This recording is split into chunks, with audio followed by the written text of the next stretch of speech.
The desert highway outside Flagstaff, Arizona, was almost empty as Officer Emily Carter finished the last stretch of her night patrol. The sky was darkening into deep purple, and the air carried a cold bite that slipped through her uniform. Emily had been on the force for 5 years, known among her colleagues for her calm judgment and steady nerves. That night felt routine, until it wasn't. A pickup truck suddenly swerved across lanes ahead of her. Emily reacted instantly, hitting the siren and accelerating. The truck sped up instead of pulling over. The chase lasted only a few tense minutes before the truck clipped her patrol car near a curve. Metal screamed against metal. Emily's vehicle spun, slammed into the guardrail, and came to a harsh stop on the gravel shoulder. For a moment, there was only silence. Her ears rang. The world felt distant, as if wrapped in thick cotton. Emily tried to move but felt a sharp pain shoot through her left leg. She forced herself to breathe slowly, checking her arms, her ribs, her head. Blood trickled from a cut on her forehead, warm against the cold air. The pickup truck was gone, its taillights disappearing into the dark like a bad memory fleeing the scene. She reached for her radio. The screen was cracked, the signal dead. Her phone had flown somewhere onto the floor. Emily knew this stretch of road well. Long, isolated, with miles between exits. Backup could take time even if she managed to call. The wind whispered across the desert, rattling dry brush and making the darkness feel heavier. Emily leaned back against the seat, fighting the urge to panic. Training kicked in. Stay conscious. Stay visible. She turned on the emergency lights, though one flickered weakly. The pain in her leg grew worse, a deep, throbbing ache that told her something was wrong. Still, she told herself help would come. It always did. Then she heard it, a low rumble at first, like distant thunder. It grew louder, stronger, until multiple engines echoed across the open land. Headlights appeared in the distance, dozens of them, moving together in a tight formation. Motorcycles. Emily's heart rate jumped. She had heard the stories, the stereotypes whispered in locker rooms and online forums. Alone, injured, and stuck on a dark road, she suddenly felt very small. Her hand rested near her belt out of instinct, though she knew she couldn't stand, couldn't run. The bikes slowed as they approached the wrecked patrol car. One by one, they pulled over, forming a wide circle that blocked the road from both directions. Engines cut off. The sudden quiet was almost louder than the noise had been. Men and women stepped off the motorcycles, silhouettes in leather jackets and helmets. Patches glinted faintly under the flashing red and blue lights. Emily swallowed hard, keeping her voice steady as she called out that she was a police officer and injured.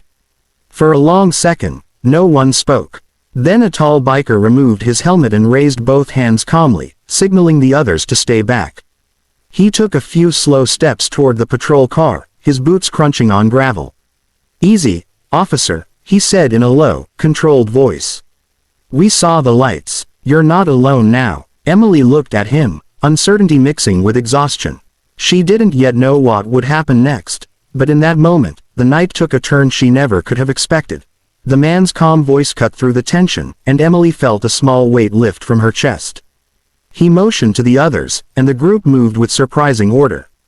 No one rushed her, no one shouted. It was as if they had done this before, not the crash, but helping someone in need. A woman from the group stepped closer, kneeling beside the open driver's door, her expression focused and serious. "Don't try to move," she said gently. "We'll take care of things until help arrives." Emily nodded, wincing as pain pulsed through her leg. The gray-bearded man introduced himself simply as Jack. He asked where she was hurt, listened carefully, and relayed the information to another biker who was already on the phone with emergency services. Emily noticed how clearly he spoke, giving mile markers and directions with precision. Whoever these people were, they weren't reckless. They were prepared. 2 bikers positioned their motorcycles farther up and down the road, turning on hazard lights to warn approaching traffic. Another retrieved a first aid kit from a saddlebag and handed supplies to the woman beside Emily. With steady hands, she cleaned the cut on Emily's forehead and applied a bandage, explaining each step before she did anything. "You're doing great," she said. "Just keep breathing." The cold night air was creeping in, but someone gently placed a jacket over Emily's shoulders. The leather was warm from the ride, and the simple gesture nearly brought tears to her eyes. She had expected fear, maybe hostility. Instead, she found herself surrounded by quiet concern. As minutes passed, Emily became more aware of the pain and the exhaustion settling into her bones. Jack stayed nearby, occasionally checking her pulse and asking questions to keep her alert. He told her the group was on a long charity ride across several states, raising money for injured veterans and first responders. That detail struck her deeply. Red and blue lights appeared in the distance, followed by the sound of sirens. Relief washed over Emily as the ambulance and another patrol car arrived. Paramedics took over quickly, praising the bikers for stabilizing the scene and providing accurate information. As Emily was carefully moved onto a stretcher, she caught glimpses of the group stepping back, giving space, their job done. Before the ambulance doors closed, Jack approached once more. "You're going to be okay, officer," he said. "Rest now." Emily managed a small smile. "Thank you," she replied. "All of you." At the hospital, doctors confirmed a fractured leg and a concussion, but nothing life-threatening. In the following days, the story spread. A passing driver's dashcam footage showed the bikers blocking traffic, tending to Emily, and working calmly with first responders. The video went viral, shared by thousands across the country. Public reaction was overwhelming. Messages poured in praising the bikers for their integrity and compassion. News outlets picked up the story, calling it a reminder that character isn't defined by appearances or rumors. Months later, when Emily returned to duty, she carried that night with her. It reshaped her assumptions and strengthened her belief in people. Sometimes, help comes from the most unexpected places, and sometimes, strangers on a dark American highway can restore faith better than words ever could. Emily's recovery took longer than she expected. Weeks passed in physical therapy rooms filled with the smell of antiseptic and the quiet encouragement of therapists counting steps and seconds. Her fractured leg healed slowly, each small improvement hard-earned. Some nights, when the hospital was quiet, her mind drifted back to that stretch of highway, the flashing lights, the cold wind, and the unexpected circle of motorcycles that had appeared out of the darkness. What surprised her most was how often the memory brought comfort instead of fear. Cards and letters began arriving at the station addressed simply to Officer Emily Carter. Many were from strangers who had seen the video online. Some thanked her for her service.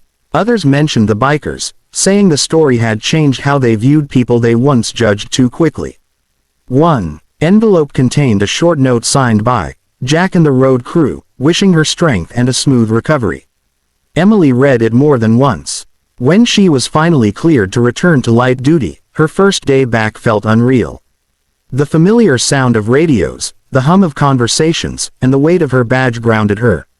Fellow officers welcomed her warmly, but there was something new in their tone, respect mixed with reflection. The story had reached them too. A few months later, Emily received an invitation she didn't expect. A local community center was hosting a joint event, a safety fundraiser organized by several biker groups and supported by first responders. Jack's name was listed among the organizers. After some hesitation, Emily decided to go. The day of the event, she stood in uniform at the edge of the parking lot, watching motorcycles roll in one by one. Families gathered, kids laughed, and music played softly in the background. It looked nothing like the frightening image many people imagined. When Jack spotted her, recognition crossed his face, followed by a warm smile. "Looks like you're back on your feet," he said, offering a respectful nod. "Thanks to people like you," Emily replied honestly. They talked for a while, about the ride, the fundraiser, and the night of the crash. Emily learned that several members of the group had backgrounds in emergency response. Helping others wasn't an exception for them, it was a value they lived by. As the event continued, Emily watched bikers teaching children about road safety and officers chatting easily with people they once only saw from a distance. That day stayed with her. Back on patrol weeks later, Emily approached her work with a renewed perspective. She still followed the law firmly, but with deeper patience and understanding. She knew now that people were rarely just one thing. Labels failed where actions spoke clearly. Late one evening, while driving another quiet highway, Emily passed a group of motorcycles heading the opposite direction. As they crossed paths, One rider lifted a hand in a brief, respectful wave. Emily smiled and returned the gesture. The road stretched ahead, dark and open, but it no longer felt lonely. The story of that night continued to circulate, not as a tale of danger, but as proof that compassion could appear where least expected. For Emily, it became a reminder she carried into every shift, that trust can be rebuilt, bridges can form, and sometimes, the most powerful moments happen far from the spotlight, on an empty American road under a wide, endless sky. Time moved forward, but the impact of that night never truly faded. Emily noticed changes not only in herself, but in the way people around her spoke about trust and community.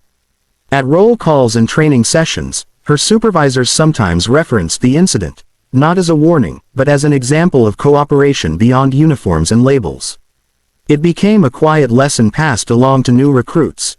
Judge situations carefully, but never judge people too quickly. One afternoon, Emily was assigned to a community outreach program focused on road safety. The department wanted to build better relationships with local rider groups, and given her experience, Emily was asked to help coordinate.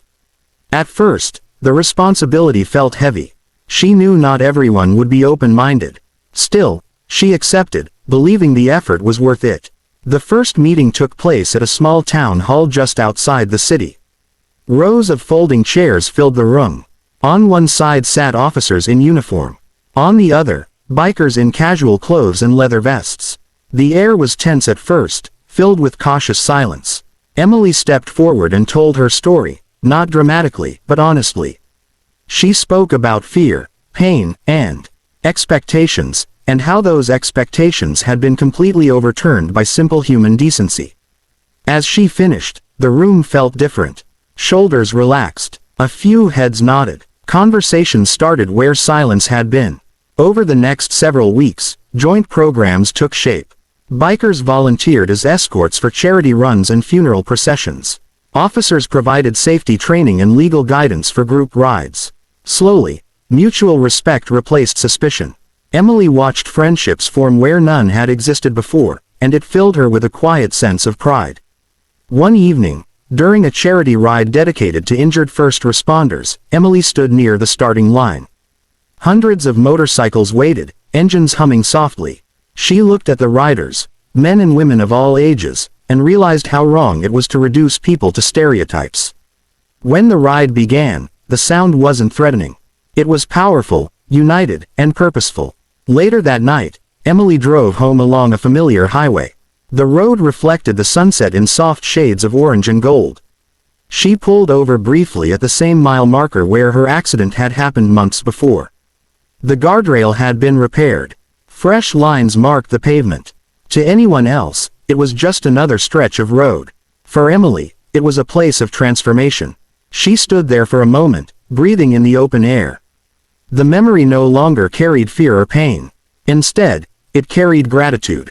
That night had shown her that courage doesn't always wear a badge, and kindness doesn't follow a dress code.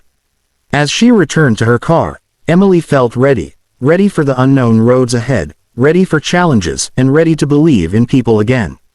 The story that began with a crash had grown into something larger, a reminder that humanity often reveals itself in the most unexpected ways, and that even on the darkest roads, help can arrive with the sound of engines and the strength of compassion.